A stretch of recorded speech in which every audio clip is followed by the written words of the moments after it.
We are starting things a little bit differently today. I promised myself I wasn't going to have one, but one can't hurt.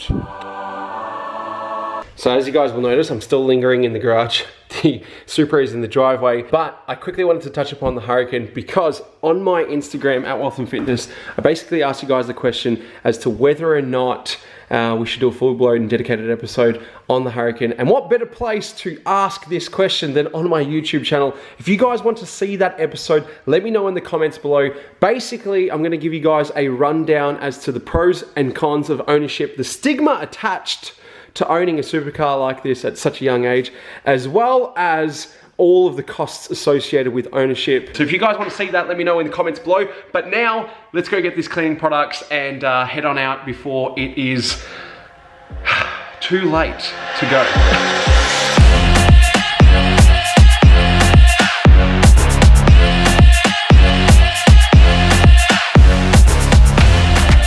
Got the GLE moving out of the way so that we can obviously clean the Supra because it's incredibly dirty.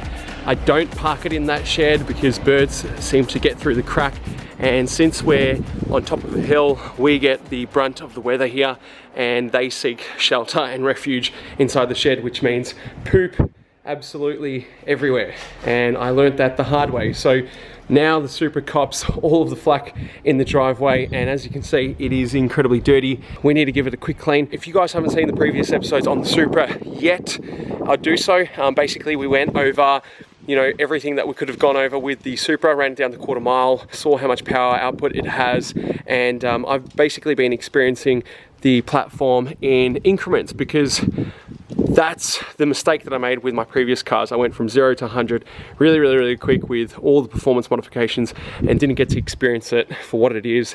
And this time I'm not making that mistake. So we're going to tune the stock platform before all the modifications arrive, and then we're going to have fun with the car and see what that next level of performance is like. But we need to clean.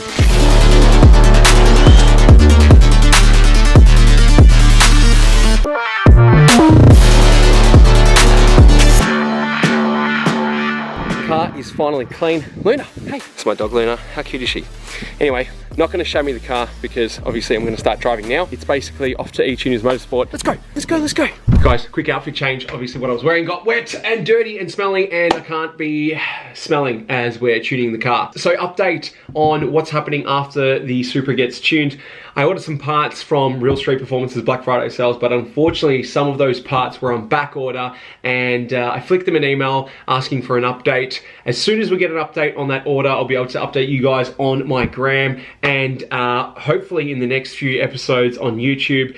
But essentially, we're both doing aesthetic upgrades and performance upgrades, and I can't say too much, but you guys need to stay tuned and we need to head on out. So let's go.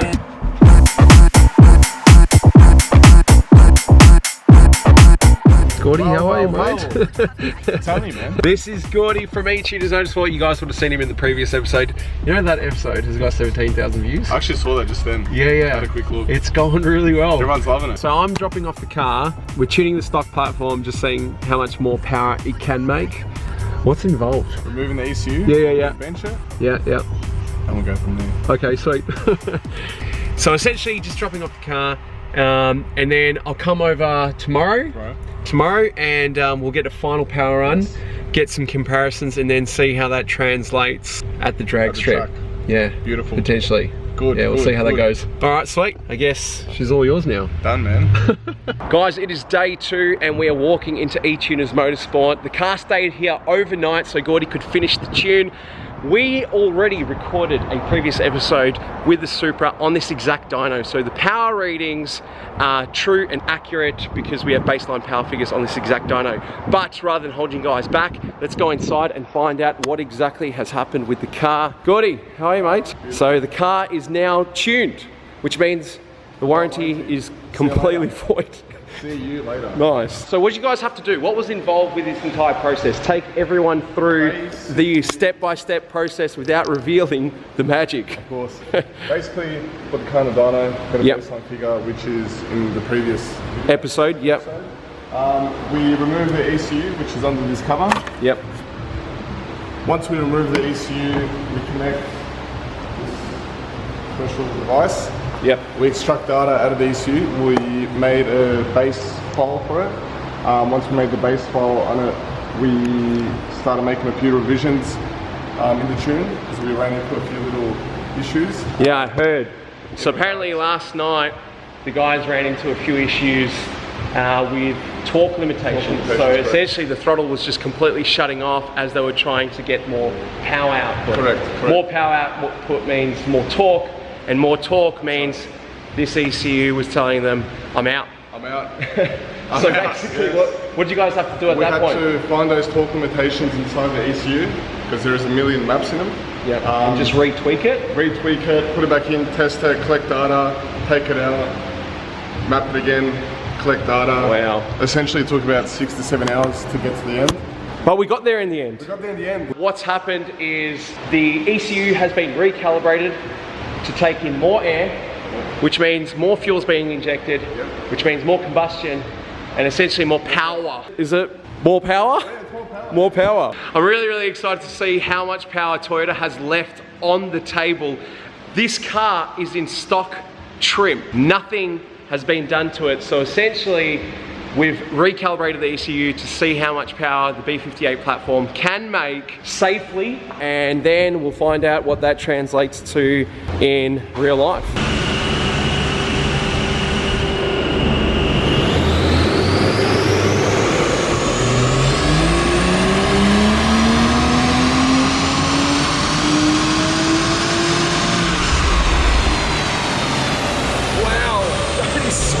Louder than I expected. And she's made 240 kilowatts. What did we do last time? We did like 210, 211? 210, 215. Wow. 240 kilowatts, real world kilowatts in stock trim with just a tune. Works out to be another 50 horsepower at the bottom. 50 horsepower at the flywheel in stock trim. We haven't layered any performance modifications at all. It's literally a recalibration of the ECU. Wow. I am so excited to see how that translates to on the road and at the drag strip. That's a phenomenal increase. 240 kilowatts. Are you happy? Very happy. Very happy. Clean up the graph so you guys can see the final horsepower figure. And there we have it. The air-fuel ratio is very, very linear and consistent, 11.5, which is extremely safe. And as you guys can see, power is very, very early on, but almost instant. And it just carries so nicely. Have you got the torque rating as well? Let's bring that up. Instantaneous torque. And then this stutter is essentially the wheels, trying to make power. But as this torque reading was increasing when they were tuning the car, that's where the limitations were being caused. So the torque was spiking. It would fall off, yeah. And then essentially the throttle would close off, not allowing for us to make more power, obviously, because the car's the ECU was trying to protect itself because it hadn't experienced this much torque before. So what they would need to do is essentially take out the ECU and find out what those limitations are, essentially remove them, put the ECU back again, relearn what the issue was, and they did that over and over again for nearly 6 hours, but the gains were well worth it. Absolutely. Mate. Absolutely. I'm ridiculous. I'm wrapped. I am wrapped. I can't wait to see what that translates to again in terms of actually driving the car and getting a feel for it. So that's all that's left. Pretty much. Let's do it. Okay, so we've got the car back from E-Tuners Motorsport. The car has actually been sitting here in the driveway heat soaking. It's a 40-degree day, which is about 100 degrees Fahrenheit for all the Yanks that are watching. It's relatively hot, but on my drive here, I could definitely feel a noticeable difference, especially because these are the streets that I'm accustomed to driving in, and the response is great. I don't know if I'm actually gonna catch this on camera, but it is ridiculously hot at the moment. Let's go for that drive and give you guys a bit of an experience.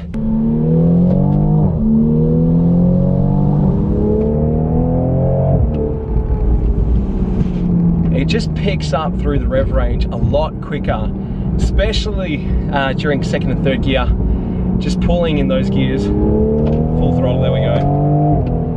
Wow, and I've got some stuff rattling in the back.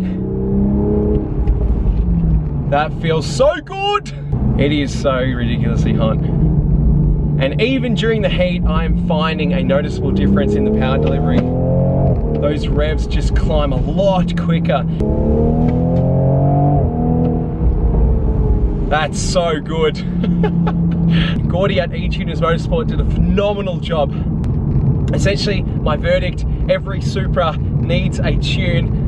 BMW, Supra, whoever it may be, left a lot on the plate. Well, that's it, guys. I think that's the end of this episode. If you guys enjoyed today's episode, feel free to give this video a thumbs up and subscribe to the channel.